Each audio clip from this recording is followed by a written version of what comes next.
কথায় আছে মৃতরা কথা বলে না, কিন্তু যদি কোনো এক গভীর রাতে ঘুটঘুটে অন্ধকারে কোনো নিতর দেহ আপনার দিকে এগিয়ে আসতে শুরু করে, কি করবেন আপনি? আজ আমি আপনাদের শোনাবো এক তরুণের গল্প, যে সাহসের উপর ভর করে ডুম সেজেছিল, কিন্তু এক কাল রাত্রি তার সমস্ত সাহসকে ধুলোয় মিশিয়ে দিয়েছিল। সেই রাতে ঠিক কি ঘটেছিল লাশ করে জানতে হলে ভিডিওটি শেষ পর্যন্ত দেখুন। আজ আমি যে ঘটনাটি বলতে যাচ্ছি সেটি যেমন বীভৎস তেমনই ভয়াবহ। ঘটনাটি প্রায় 1 বছর আগের। একজন ডোম এই সত্য ঘটনাটি বর্ণনা করেছিলেন। আমি তার ভাষাতেই পুরো বিষয়টি তুলে ধরছি।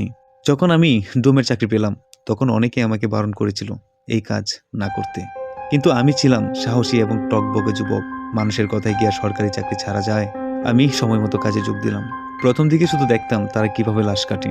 লক্ষ্য করলাম লাশ কাটার আগে অভিজ্ঞ ডোমেরা প্রচুর মদ পান করে। আমি ভেবেছিলাম লাশের পচা গন্ধ হয়তো সহ্য করার জন্য তারা এমনটা করে। একদিন উস্তাদকে জিজ্ঞেস করতেই তিনি রহস্যময় হাসি দিয়ে বললেন, কেন খাই সেটা আস্তে আস্তে নিজেই বুঝে যাবে। আমরা ডোম সম্প্রদায়ের লোক হলেও আমি ব্যক্তিগতভাবে মদ খেতাম না। এভাবেই বেশ কিছুদিন কেটে গেল। একদিন রাতে আমার ডিউটি ছিল। আমার উস্তাদ আমায় বলে গেলেন, রাতে ঘরে আলো জ্বেলে রাখিস, আর ভুলেও রাতে লাশ ঘরে ঢুকিস না। আমি খেয়ে দিয়ে পাশের রুমে শুয়ে পড়লাম। তবে কেন জানি সে রাতে আমার মন খুব অস্বস্তি বোধ করছিল। কিছুতেই ঘুম আসছিল না। হঠাৎ কারেন্ট চলে গেল। চারদিক ঘুটঘুটে অন্ধকার চেয়ে গেল।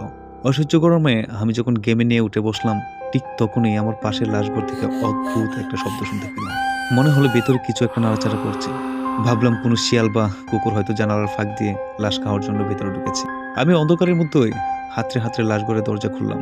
জানালার কাছ দিয়ে আসা চাঁদের ম্লান আলোয় ঘরটা আবছায়া হয়েছিল।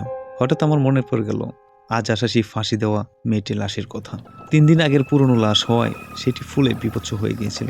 কোমর পর্যন্ত কুকড়া চুল মাথার চারপাশে ছড়িয়েছিল। চোখ দুটো কোটর ছেড়ে যেন বেরিয়ে আসছিল, আর লাল জিভটা আধ হাত বের হয়ে ঝুলেছিল। লাশটির 2 হাত এমনভাবে উঁচু হয়েছিল যেন এখনই কারো গলা টিপে ধরল। দেখলাম সেই বিভৎস লাশটি জানালার কাছে পিঠ ফিরিয়ে দাঁড়িয়ে আছে। আমার পায়ের আওয়াজ পেয়ে সে আস্তে আস্তে মুখ ফেরালো। তবে সেই ভয়াবহ চোখ দিয়ে আমার দিকে তাকিয়ে হাত দুটো উঁচু করে ধপ ধপ শব্দে আমার দিকে এগিয়ে আসতে লাগলো। প্রতি পদক্ষেপের সাথে তার ঝুলে থাকা জিভ থেকে টপ টপ করে রক্ত ঝরছে। ভয়ে আমার সারা শরীর অবশ হয়ে গেল। চিৎকার করতে চাইলাম, কিন্তু গলা দিয়ে স্বর ফুটলো না। দৌড়ে পালাবো, কিন্তু পা যেন মাটিতে গেঁথে গেছে। সে ক্রমেই আমার কাছে চলে আসছিল। যখন সে প্রায় আমার নাগালের মধ্যে, তখন প্রাণ বাঁচানোর তীব্র তাগিদে আমি অন্ধকারের মধ্যেই দৌড় দিলাম। দিশেহারা হয়ে আমি দরজায় হাতল খুঁজছিলাম, আর পিছনে ক্রমাগত সেই তপ তপ শব্দটা তেড়ে আসছিল। স্নায়ুর চাপ আর সহ্য করতে না পেরে আমি জ্ঞান হারালাম। পরদিন সকালে আমাকে ওই অবস্থায় উদ্ধার করে হাসপাতালে পাঠানো হয়। সেখানে আমার জ্ঞান ফেরে। আজ এতদিন পরেও এই রাতের কথা ভাবলে আমি শিউরে উঠি।